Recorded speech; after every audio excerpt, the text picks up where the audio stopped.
I'm going to start with a story. So I want to tell you about something cool that happened not too long ago. It was the top of the eighth inning. There were two outs. The Dodgers were down by 2 runs with a runner at third base. Now, those of you who know baseball know that when you have a runner at third base, 99.999% of the time, that runner is going to hang out at third base and wait for the batter to hit the ball far enough for him to score. But then there is that teeny tiny percent of the time when the runner at third is just crazy enough to try to steal home. And just so that we're all on the same page, somebody who attempts to steal home believes that he can run 90 feet faster than the pitcher can throw the ball 60 feet. It's nearly impossible. But on this particular night, as the crowd was looking on, the runner at third took his lead. The pitcher began his windup, and the runner took off for home. The pitcher delivered the pitch as quickly as possible. The catcher reached out to make the tag, and before either of them could even look up, the umpire yelled, "Safe!" Now, those of you who know baseball really well are probably trying to place this, trying to think about when this happened recently. And some of you who are really perceptive realize that the video that you just saw was not between the Dodgers and the Yankees. Because what I was describing was actually a play that happened during Game 1 of the 1955 World Series between the Yankees and the Brooklyn Dodgers. And the pitcher was Whitey Ford, the catcher was Yogi Berra, and the runner who stole home was Jackie Robinson. Wow. Isn't it amazing how the play that I just described could have happened yesterday as much as it could have happened 70 years ago? So little has changed in the game of baseball that 70 years later, it's practically remained exactly the same. And yet enough has changed over the past 70 years that today we are still as enamored with the game as our parents and our grandparents were back then. See, Major League Baseball has done something really amazing. They have managed to retain the rules, the traditions, the essence of what baseball is for more than 100 years. And yet they have consistently innovated in order to remain relevant today. They've retained their traditions, and yet they innovate to remain relevant. Sounds an awful lot like what we struggle with every day, right? I bet we can learn a thing or two from them. Now, I read something interesting recently. Half of the companies that were listed on the S&P 500 index in the year 2000 have already been taken off. So this is the list of the biggest companies in the world. Half of those companies have already either gone out of business or shrunk so much that they're no longer big, or they've been merged or bought out. And by 2028, experts believe that the average amount of time a huge company will spend on the S&P 500 list is just 10 years. They're going to grow and they're going to shrink and maybe even go out of business within 10 years. The ones that make it, the ones that survive long term, these are the ones who are constantly innovating. Walt Disney understood this. Steve Jobs understood this. Jeff Bezos understands this. Elon Musk, love him or hate him, he understands this. And Elon Musk, incidentally, he has co-founded PayPal, OpenAI, which is ChatGPT, Tesla, The Boring Company, SpaceX, so many more companies. They all have nothing to do with each other. They are all totally different areas, and yet they all have something in common. They all were founded with this innovation mentality. These people that you see on their screen, these people are Imagineers at heart. And that's what we're trying to do here. We're trying to take what we can from these great people and so many others and the companies that they founded and figure out how we too can be Imagineers. Now, before I go further on this word, I know you're all thinking we're infringing on Disney's copyright, but the truth is the word Imagineer, it predates Disney. It's just a word that comes from two other words. Imagination, we're going to be using our imagination to come up with new ideas. And then we're going to engineer, figure out ways to make those clever ideas come to life. If at any point, and this is very important, if at any point you find yourself putting Mickey Mouse on your membership renewal application and saying that you're Imagineering, you are doing it wrong, okay? Imagineering is a mindset. It is a willingness, it is an eagerness to look at things differently and to strive to innovate. We're striving to do things differently, for better or for worse, in success and in failure. And trust me, there will be plenty of failure because it's just part of innovation and part of creativity. It's a desire to try new things and not be content with a we've always done it that way mentality. Now, I understand not everybody is a creative at heart. Not everybody is born with this Imagineers mindset. But I promise you, everybody on this call and everybody in your congregations, in your communities, have unique experiences, have different areas of expertise, and they all have something that they can contribute to this Imagineering process. And in November, our first cohort of 12 synagogues will embark on an Imagineers journey. Now, what does that mean? We're going to start by building our dream team, our team of dreamers. And unlike your usual synagogue committees, we're going to mandate that these teams of dreamers are not just clergy and senior staff and board members. And I'll explain why in a minute. We are then going to admit that we all have problems and we all have challenges, and we're going to figure out what those biggest problems are that we want to focus on. We're going to then, in order to figure out how we're going to solve the problems, we're going to take the time to really understand our community members and their individual stories. We'll learn the importance of coming up with creative solutions that fit into their stories rather than expecting them to fit into our story.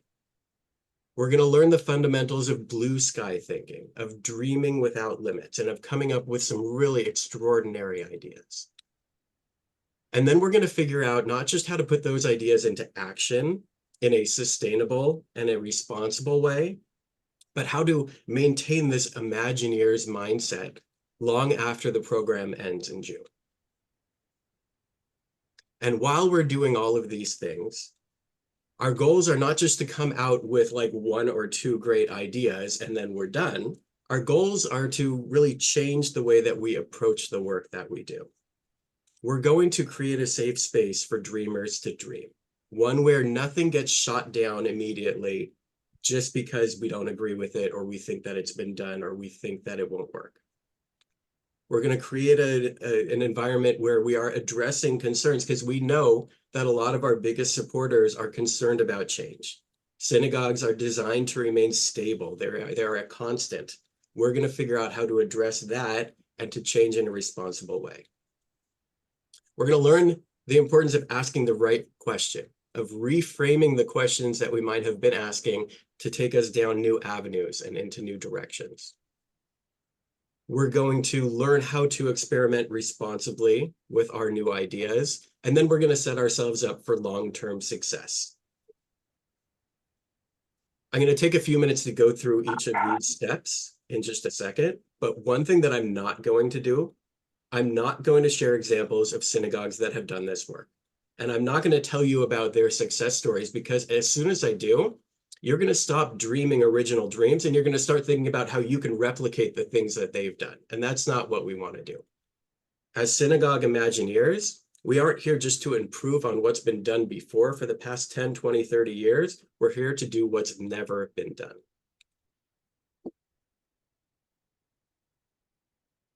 Okay. So let's talk about building our dream team, our team of dreamers. I want to put out a scenario for you to understand. So let's say hypothetically, our congregation is expecting a $100,000 deficit this coming year. So what should we do? So you go to your membership committee and they say, well, we're going to have to raise dues. That's how we're going to overcome this deficit. You go to your membership director. She says, we'll figure out how to bring in more members. So that's how we're going to overcome the deficit. You go to your development director. He says, I'm going to have to lean on our biggest donors. That'll help us overcome our deficit. These are sort of the usual suspects. This is the standard operating procedure for synagogues, right? This is how we overcome deficits. But what if you were to ask a member of your congregation who's a landscape architect, how would you help us overcome this deficit? She might say, well, I'm on campus all the time. You have so much grass. You must spend a ton on watering it. You must spend a ton on maintenance and on lawn care. Take out some of the grass, put in something drought tolerant, you're going to save thousands of dollars per year on water and on maintenance. And then let's say that we were to ask a plumber, a member who's a plumber, and he would say, well, I walk around I've been on campus a lot, and I know that the faucets in the bathrooms are not low flow. The toilets are not low flow. They're using a lot of water, and I know that you have a leak out behind that shed. If you were to replace these faucets and fix that leak, you will save thousands of dollars per year on water usage. Ask a member of your congregation who works in a warehouse, and he'll say, I've seen the way that you store things, the way that you store the Haggadahs and the Machzors, the prayer books for the high holidays that you don't use very often. If you were to adopt the process that we use in our warehouse to store your things, you wouldn't need all the extra storage that you're renting. You would save thousands of dollars per year on storage just by changing the way that you store things. Ask a therapist, a member of your congregation who's a therapist, and she'll say, people who feel appreciated and taken care of, they tend to work harder and be more committed to the place that they work, and they tend not to leave their job as often. If you were to just focus on mental health, give people mental health days, not vacation days, not sick days, mental health days where they have to take them off just to recharge their batteries, they will work more efficiently for you. They'll be more dedicated, and they're less likely to leave as often as at other organizations. And since it can cost up to 3 months' salary to replace somebody, you're going to end up saving thousands of dollars every year just by treating your staff differently. Now, imagine all of the creative and wild and random ideas that this group of people will come up with when put together to brainstorm, compared to the ideas that this group of people will come up with. That's the importance of building a great dream team. Now, when we're talking about a dream team, we're talking about, yes, you're going to have a clergy member, you're going to have 1 or 2 staff members, you're going to have 1 or 2 board members, but in addition to that, we want you to think a little bit outside the box. Find some empty nesters. Find some people who have absolutely no background in nonprofit work, who just work in creative fields, who just work doing something different that they're going to bring different areas of expertise in. Find some young singles, find some young couples, young families, people who might not even be members. Maybe someday they'll be members. Maybe they used to be members and they left, but they still love the congregation. The ideas and the input that you get from people who are not members and people who are outside of the usual clergy, staff, board members, it's going to be invaluable. You're going to get so many better ideas from these people than if you just had the usual people on your team. So in addition to your team, which will probably have, let's say, 8 to 10 people on it, we're going to have what we call innovation champions. These are the people who are championing your efforts. They're sort of like your group leaders. They're going to keep your team on track. They're going to keep your team feeling motivated. And they're going to be the ones who, after your team meetings with just your synagogue, they're going to bring some of your ideas back to the larger group, back to the cohort 5 to 6 times per year. And I'll talk a little bit more about that in a minute. Okay, so we've assembled our dream team. Now we have to figure out what we're going to do, figure out what direction we want to focus on. And there are 3 basic principles that guide this process. The first is that before we can brainstorm for solutions, we have to brainstorm for questions. Now, why is that important? Because too often we focus on symptoms rather than problems, and then we wonder why our problems persist. So, to figure out what problems we really need to solve, we're going to ask questions we probably aren't asking. For example, a common problem, somebody says, we need more young families. And I'm going to challenge you by saying that's not actually a problem, that's a symptom.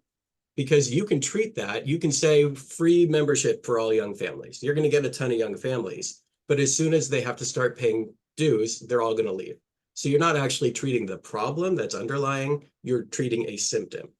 So how can we get to the actual problem? By asking different questions. Why don't we have more young families?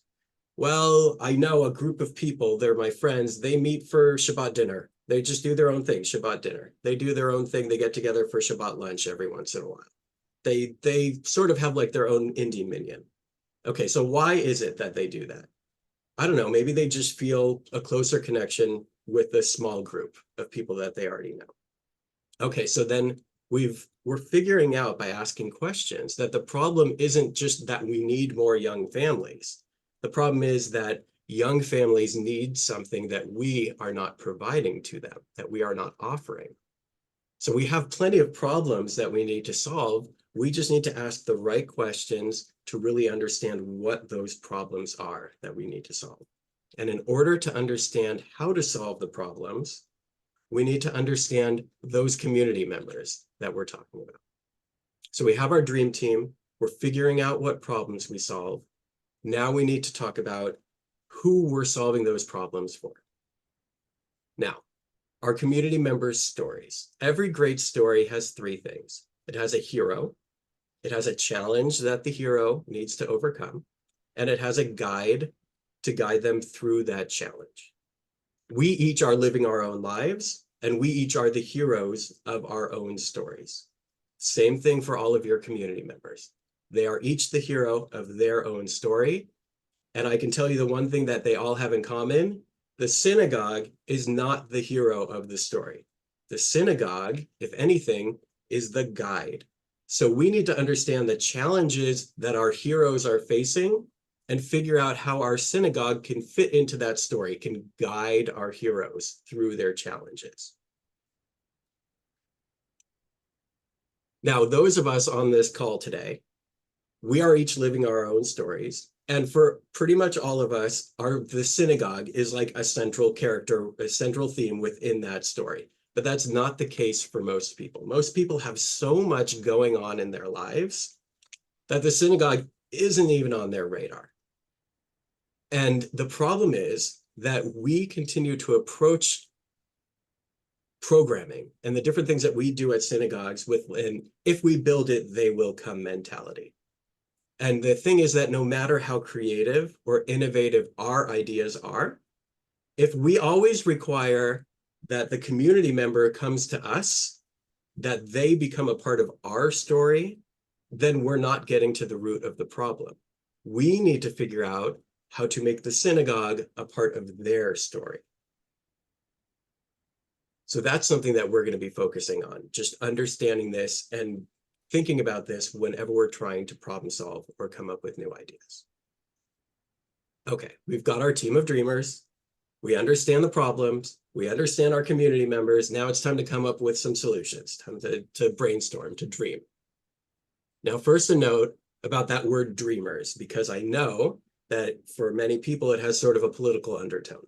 But I promise you, Walt Disney has been using this word, dreamers, as the first step of his brainstorming process since long before 2001, when the Dream Act was brought up. Dreamers, to Walt Disney, are people who have no limits. During the dreaming stage, which is that first stage of the brainstorming process, we have unlimited funding. We have unlimited land. We have the technology that doesn't even exist yet. We really have nothing that is standing between us and coming up with new ideas. If you want to write and use money on Shabbat, a dreamer can do that during the dreaming stage. If you wanted to put in a theme park behind the sanctuary to entice new young families to join you on Shabbat, dreamers can do that. There are no limits. After the dreamers have their chance to dream, then come the next stage of what Disney called the realists.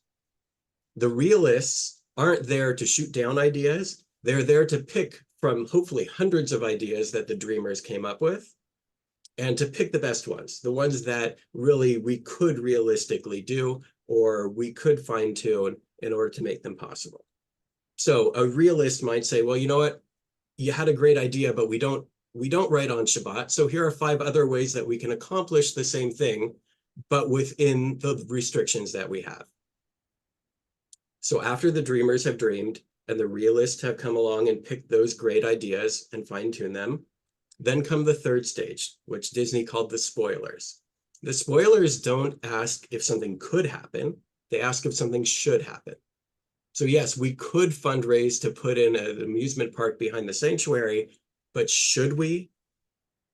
And to go back to our baseball example real quick, those of you who have been following the drama around the uniforms that the baseball has instituted this past year, you would realize that the spoilers never came into the process there because nobody ever said we could change the uniforms, but should we? And now they have this big problem. Those of you who don't know, they've changed the uniforms, and now these new uniforms, they're see-through and they rip easily and they look amateurish and they don't function very well. And so now they're trying to backtrack. They're trying to figure out what they're going to do. So yes, we could change things, but should we? Are we just innovating for the sake of innovating, or is there actually a reason to do something? As synagogue Imagineers, we are going to take extra special care to not let these three personalities, dreamers, realists, and spoilers, coexist. I have been in plenty of staff meetings where somebody proposes something creative and somebody else shoots it down immediately and says that's not going to work, and then it's done. And that's not what we're going to do here. We're not going to have realists, spoilers, ruin the fun of the dreamers. We're going to let the dreamers dream, and then the realists, and then the spoilers. So what does it really mean to be a blue sky dreamer? Well, blue sky is the process that Disney Imagineers use to come up with their most creative ideas. In a blue sky meeting, you're bringing together this group of people from different backgrounds who are going to give different input as you come up with ideas. You're telling them that the sky is the limit, that there are no bad ideas. No one is wrong. No one can explain why an idea won't work. And the reason why we do this is because when you aren't shooting down ideas, then a single idea can cascade into hundreds of more. It can take you down avenues that you never thought of, and eventually take you to places that you never even realized are within your reach. Even if 95%, 99% of the ideas that you come up with never see the light of day, the best way to have a good idea is to have lots of ideas. That's the most important takeaway from being a dreamer. We have to come up with a lot of great ideas and see where they take us, and then we can decide as realists which ones to look at. So, as I was putting together this PowerPoint, I decided to do a 2-minute blue sky session on my own. And I started with a complaint that I guess I have with my synagogue, which is the salad dressing is always the same at Kiddush lunch. It is always Italian. I'm a Thousand Island guy, but it's always Italian. Now, normally, if I would have come to a board meeting and I would have said, we need to do something about the salad dressing, the board president will say, we're not going to waste our time on this. Sisterhood can take care of that, right? But what if we were to actually use this process for a silly little problem like this?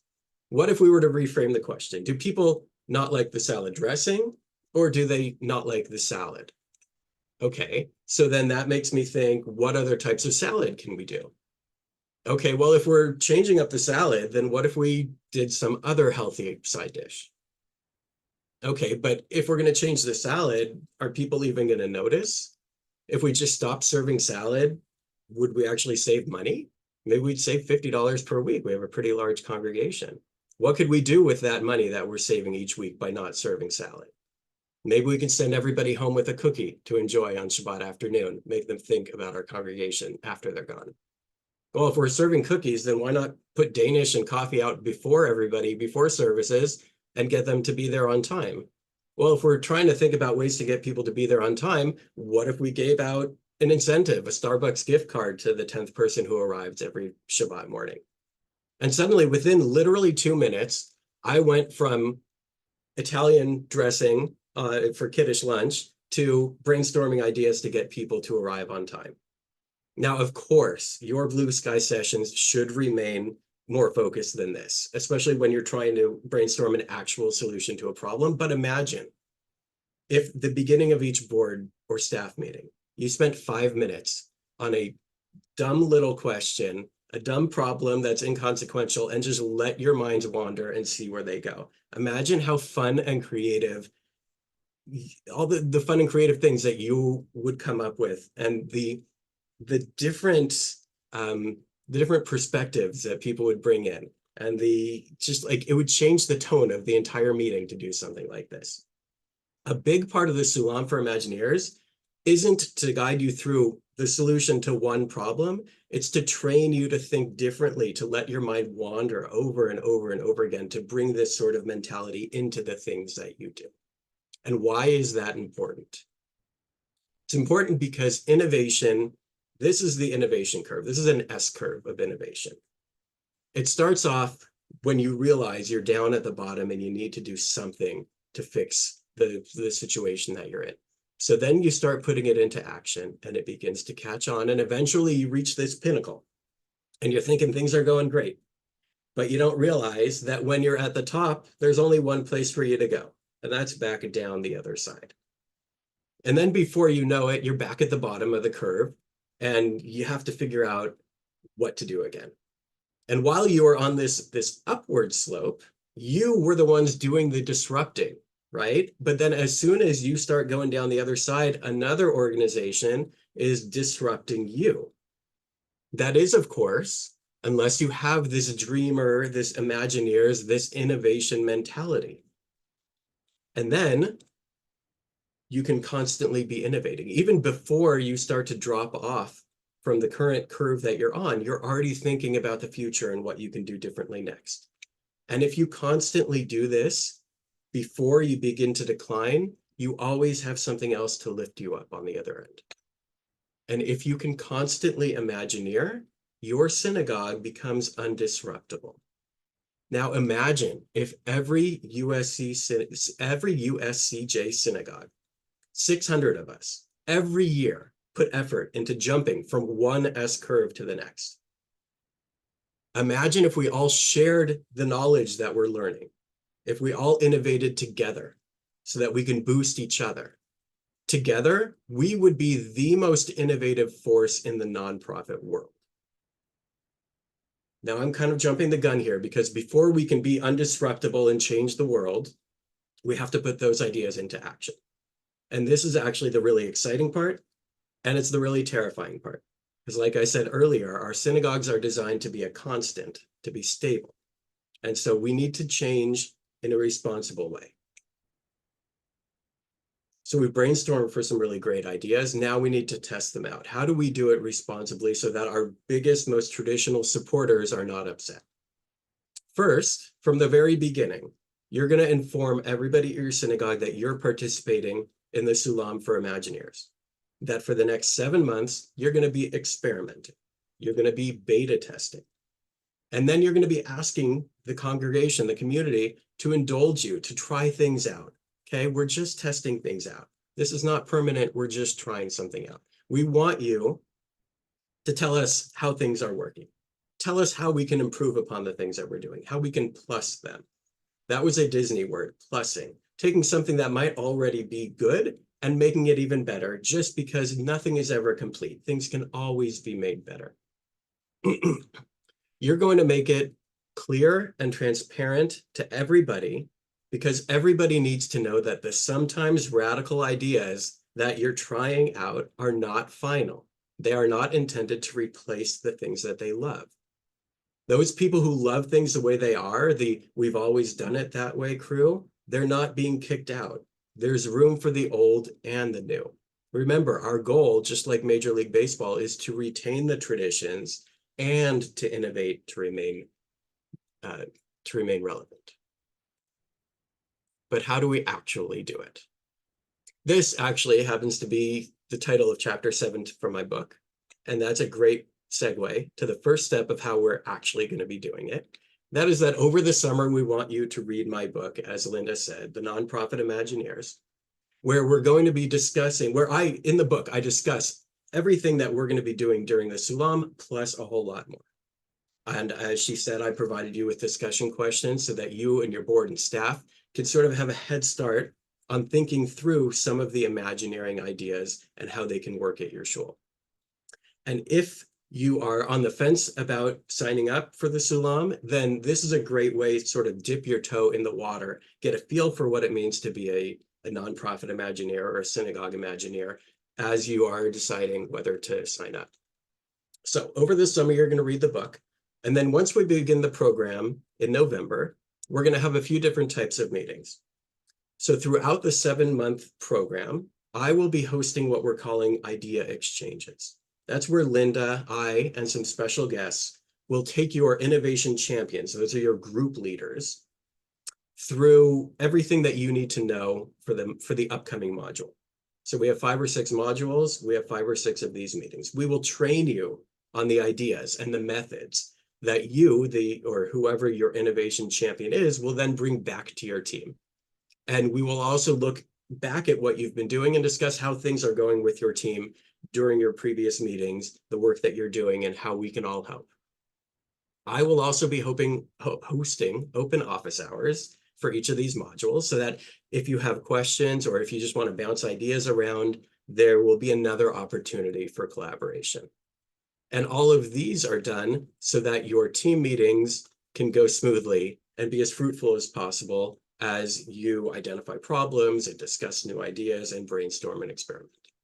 So looking at that in a timeline sort of way, roughly once a month, the innovation champions, those leaders from your groups, will get together for the idea exchanges.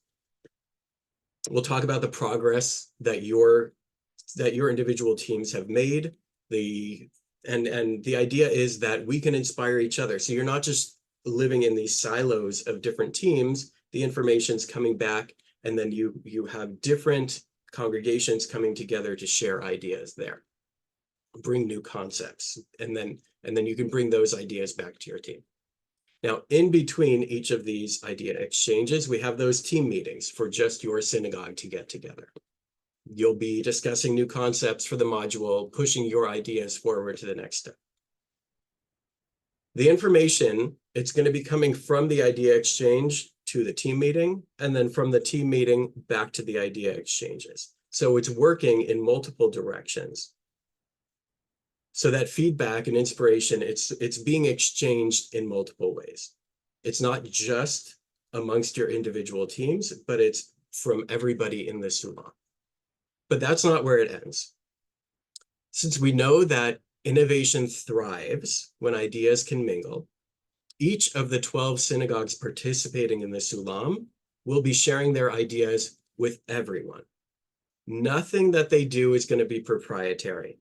Everything will be open source. We're going to share updates. Even if you're not participating in the cohort, we're going to be sharing updates about the problems that they're addressing and the solutions that they're trying. Because if you are experiencing those same problems, we want you to help beta test the solutions and provide feedback. The more knowledge that we can all share, the more synagogues that we have testing ideas, the quicker that we can iterate and the faster that we can innovate. And yes, this screen looks like a big messy web of information, but there's a reason for that. Innovation happens when ideas can mingle. So let's put it all together real quick. Let's start with a problem. We have low attendance. Let's restate the problem. Why do we have low attendance? Maybe people are bored. And why are they bored? Maybe because 3 hours is a long time for people to sit. So what are a couple of possible solutions to that problem? What if we made it shorter? Or what if we made it more engaging? And no, I'm not talking about Shabbat morning services. I'm talking about the problem that Major League Baseball has been facing for decades. These are some of the creative solutions that they came up with. And it's okay if you are not a baseball person, don't worry about trying to read that list, because the point of the Sulam for Imagineers is not the actual ideas that we come up with, it's the process. And Major League Baseball went through the exact same process that we're going to be going through. These ideas didn't come from one person.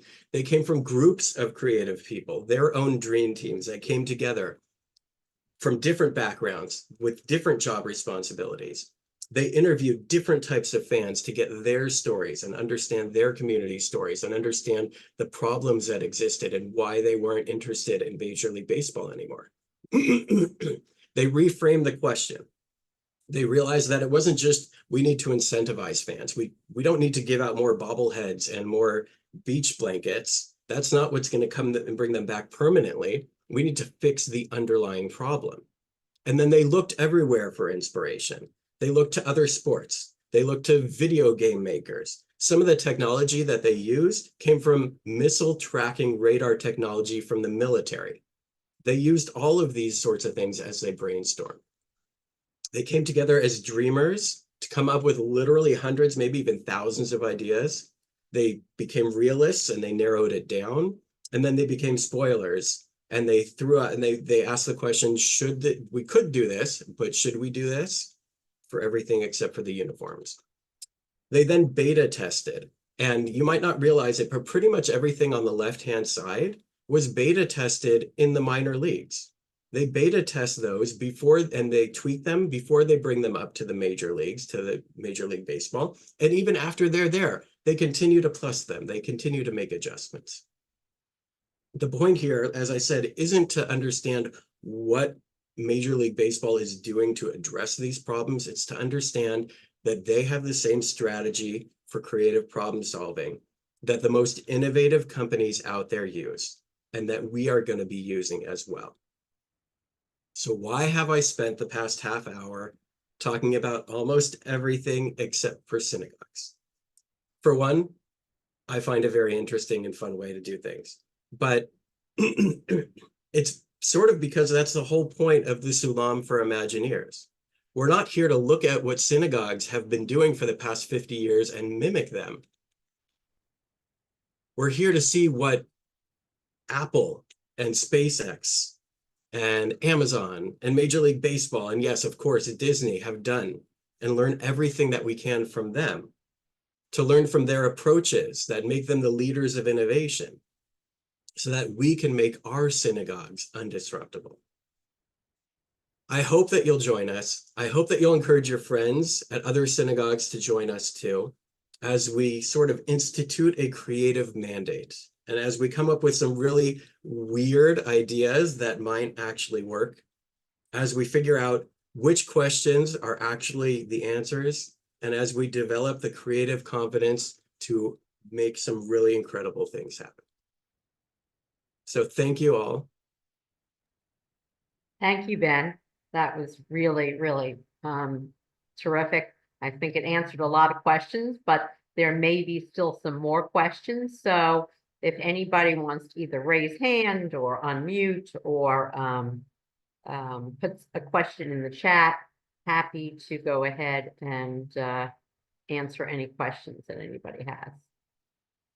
Wow, no questions yet. Wow, okay, you did a great job. I'm gonna give you 2 more seconds. Okay.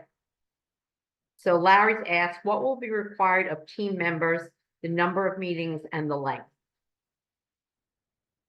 So actually, we're gonna, in the application, it actually spells all of that out. We actually give the date in advance.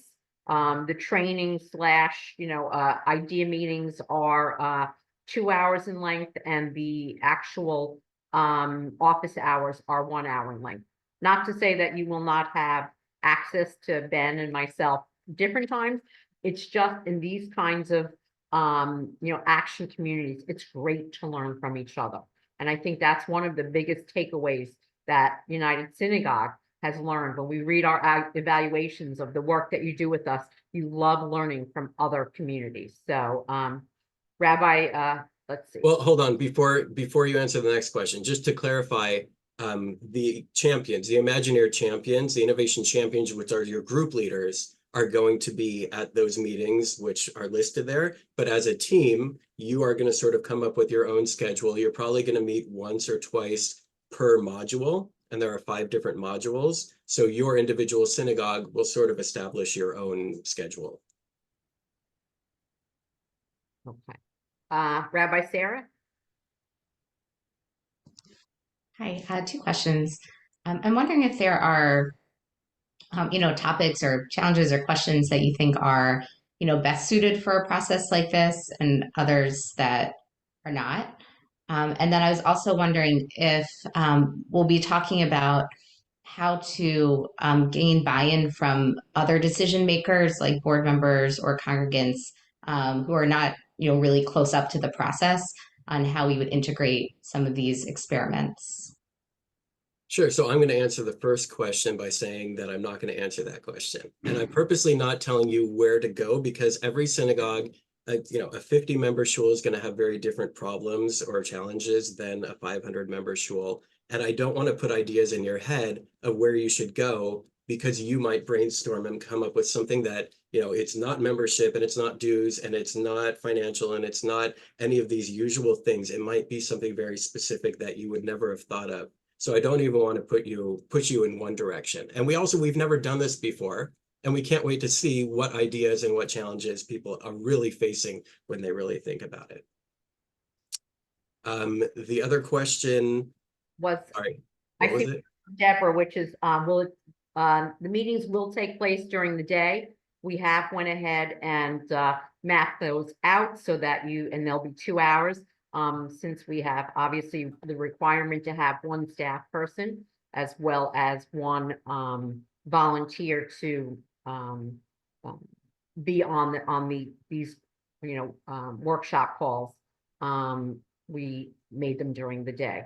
And Rabbi Sarah, your other question was, how are you going to explain all this to the congregants who are not necessarily involved? We'll discuss that in some of these meetings, and we'll also help provide you with some language. We're excited to participate in the Sulam for Imagineers, which is going to be about this and this. We'll help provide you with some of that, and to brainstorm for ideas how to share that information. Thank you. so one of the other things that I didn't mention was, one of the requirements, we sort of touched on it, is to read the book. If you're going to be part of the cohort, you do need to read the book and discuss it as a team. That's very And big. we're providing a link and a code for 45% off the paperback book. And then you can also get it on Amazon. We provide the link for that where it's on sale there too. So tomorrow you'll receive follow-up materials. You'll receive a recording to share with people on your team. You'll be receiving this application that I did just put in the